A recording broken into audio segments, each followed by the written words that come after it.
I wanted to start with my club, Manchester United, because it's been a horrible, horrible season. 14 defeats already. A win last night against Wigan, but unconvincing in so many ways to just scrape a kind of 2-0 against the League One side. No one scoring. Multiple players looking out of sorts. The manager under pressure. How do you view Man United's season, and why do you think it's gone so wrong this year in your view? I don't know, man. You said unconvincing. Was it really unconvincing? I feel like you guys should have won that game at least 7-8, 9-0 if Højlund and McTominay could have scored. But other than that, I feel like this season for you guys, it's just been unconvincing, and I blame it towards one person. I've been saying it this whole season. It's all on Ten Hag. He's failed to identify what really the style of play he wants to play. He came in when he came last season, the season before, he said, I want to play this style of play. But last season, he had to force himself because of the players that he had in hands. This season, he says, you know what, I want to be more counter-attacking, but he signs Mason Mount and he signs Højlund, which is completely different.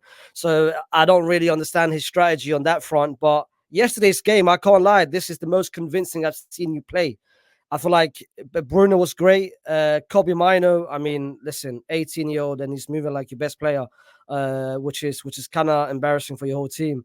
Højlund, that's a conversation to be made about Højlund, because I feel like he missed about 3 or 4 chances yesterday. And you might be the person to answer, is he really the striker for your club? I don't know, man. Do you know what? It's one of the questions I was going to ask you as well when it comes to Erasmus, because look, last night he missed a couple of sitters and there's no real defending that in any capacity. I agree with everything you said, though, about Ten Hag is the real issue with the way this team is performing now over this last little period. The signings he's made, the style of football that he's played, he's just not been up to the job. So at the same time, there is much criticism that Rasmus needs, that Rashford needs, Bruno needs.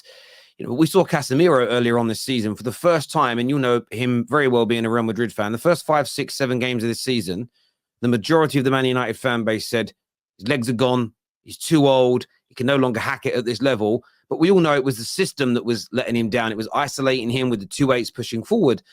And I think there's something to be said about that for a lot of these players, that the way we're playing over the course of this season, yes, there's some individuals playing badly, but I think everybody's being let down by this system in some way, shape, or form. And I think it depends on your disposition towards a player. If you love Casemiro, you'll defend him. If you're not a big fan, you maybe won't. And that's the way the Man United fan base is. If you love Rashford, you'll blame the system. If you've hated Rashford since day one, you might also hate Ten Hag, but you'll go, this is my chance to get on Rashford. I'm going to blame him for being a bad footballer and ignore the system. But you might love Martial. Martial's only struggling because this manager doesn't know what he's doing. And I think it's a bit of 6 to 1 and half a dozen of another. And as ever with Man United, toxic environment, big problems, and we just go backwards as a team. And it happens every 18 months to 2 years. I think there's some attitude problems with certain players. But yeah, I have to look at this manager and the fact that we've allowed him, the club has allowed him to spend all this money to create a non-system, which is just fouled pathetically, really. And it comes down to stubbornness, because this whole right-hand side, he's been playing Anthony and persisting with Anthony. Anyone would have told you since last season, this experiment should just get it done. Like, it's not working. I don't think he should be your main man moving forward. But I feel like his ego maybe, or his pride is let him put it aside. I spent 100 million. I can't get it wrong. But anyone would have told you, test or experiment Garnacho on the right-hand side. And for the past 2-3 games, it's been working out perfectly for you guys. Or even the game where Kobe Mino was taken off after 45 minutes. I forgot the game. I think a weekend ago or 2 weeks. I think it might have been the West Ham game. It might have been the West Ham game that we lost, to be fair. It might have been that game, yeah. Yeah, that's the game. He went, and I think the game after that, he was taken out after 45 minutes and he came out after the press saying, I did it for a tactical reason. But tactically for you guys, you need a 6 or defensive midfielder that can progress the ball. And you brought on Scott McTominay, which is the complete opposite of Kobe Mino. So yeah. I don't know, man. It was a Forest game. No, listen, I agree. And look, the level of opposition last night was lower, but it was lower for everybody. Scott McTominay on the ball looked the same as he does in the Premier League. You saw Mainu demonstrate his ability to break lines, run with the ball. His first touch is better. His spatial awareness is there. And taking him off at half time to bring on Scott McTominay was just an horrendous move. And I didn't think we were going to win the match anyway, irrespective, because these players go through peaks and troughs with this manager. They clearly don't buy into him. They clearly don't rate. They clearly don't rate what he's trying to do. Now, that doesn't excuse them downing their tools, but I understand why they do it. Because for the last 10 years, that has been the acceptable behavior at this football club. If you down tools on a manager, the manager gets sacked and you stay. Now, that doesn't mean the manager shouldn't go because he's made mistakes. I think his handling of the Sancho situation has been wrong. His handling of David De Gea has been wrong. His handling of even the Varane situation before the Manchester derby.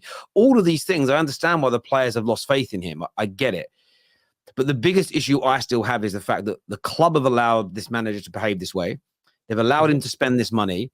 The fact that we've allowed him, against the valuation of every football mind at the club, to pay £90 million for a £20 to £25 million player in Anthony, that root cause issue is there for us. It's just, honest to God, it is absolutely horrendous. You ever watch those shows where like Gordon Ramsay will go to a restaurant that's falling apart, and there'll be some owner, there'll be like an ex-banker that owns a restaurant, and you hear about all these crazy things that they've spent money on that don't make any sense in the restaurant business. That's how we operate in football. Yeah, we've got a £25 million player here, decent little backup. Yeah, we'll pay £100 million for him and make him a starter. No big club does that. Madrid wouldn't do it. Munich wouldn't do it. No one would do it. Even the Mason Mount signing as well, overpaying and spending about 55 or 60 million. I look at it like the way I determine how good of a manager is, I put it on different components. And in terms of the way you guys play, you guys are not attractive to play. You guys don't have a clear identity. You guys, the result is not going your way because you guys are losing games. You mentioned it earlier. You've lost how many games? 13 games heading into this season? 14 games, 14. Yeah. Bournemouth, for the first time ever, is beating you guys at Old Trafford, which is unheard of. The signings are not making sense. So his scouting ID is not making sense either with Anthony and Mason Mount. And whether Højlund was his main signing, you never know. And like I said, you don't get any reassuring from him. So as a United fan, if you're Ten Hag in, my question to you guys, because I've got a couple of Ten Hag in fans, like my friends who's a couple of United fans, I always ask them, what gives you that confidence that he can bring United back to what you guys want him to be back? Because at the moment, the results not going your way. That's no playing style. That's no identity. The signing's not making sense. So how confident are you really? And that's the $1 million question. Ever since I heard him state that I'm not trying to coach the team, or I can't coach this team to play the Ajax way, it threw me. Now, I totally get that we're not going to transform the whole club in 18 months into Ajax. In fact, and I don't want the full Ajax model because they create players to sell them. So you don't want everything that club's doing. But our passing hasn't improved. Our shape hasn't improved. Our work rate off the ball hasn't got any better. The fact that we're not focusing on those things, and then you watch Spurs are nowhere near perfect. But you look at the transformation of football at Tottenham, the transformation at Newcastle in those early stages under Eddie Howe. They're struggling now, but we saw that transformation. What Unai Emery's doing at Aston Villa, I'm not expecting inside 18 months for us to have caught Man City and be at that level consistently. But 18 months in, to be sitting, what are we, 8th in the league, 14 defeats at Christmas. I do not understand. I know there's still problems internally that still need to be fixed. But at the same very time, we can't ignore the gigantic elephant that's in the room. And Mark here in the comments says it's not him, it's the negotiating staff. This is the problem, though. It is still him because he has the veto. So if he turns around and says, look, he's a £25 million player, we cannot spend nearly 4 times that amount of our budget on him. Let's walk away and let's invest that. Imagine look at how else was available for £90 million 2 summers ago. There is better out there than Anthony. I mean, it's not very hard. And so, yes, you can put it on the manager. I think it is, listen, it's on the ownership for allowing him that power. but he has still made that decision with that power. And you can judge both those things, in my personal opinion. Do you see him getting sacked? Do you personally see him being sacked by Sir Jim and Blanc when they come in? I thought he was going to get sacked the moment you guys got knocked out in the Champions League. So the fact that he continued, that surprised me. But now I'm looking at it. I don't see you guys sacking him till the end of the season, because I'm looking at it and saying, let's say you sack him next month or in March or in April.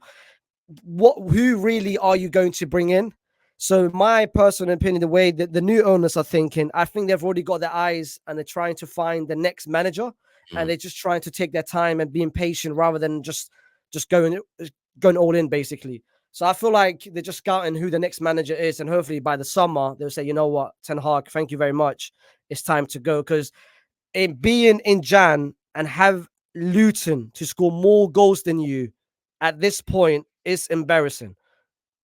as simple as this. It is, bruv. It's pain, mate. Like, genuinely, me and Liaz did a show 18 months ago when we signed him.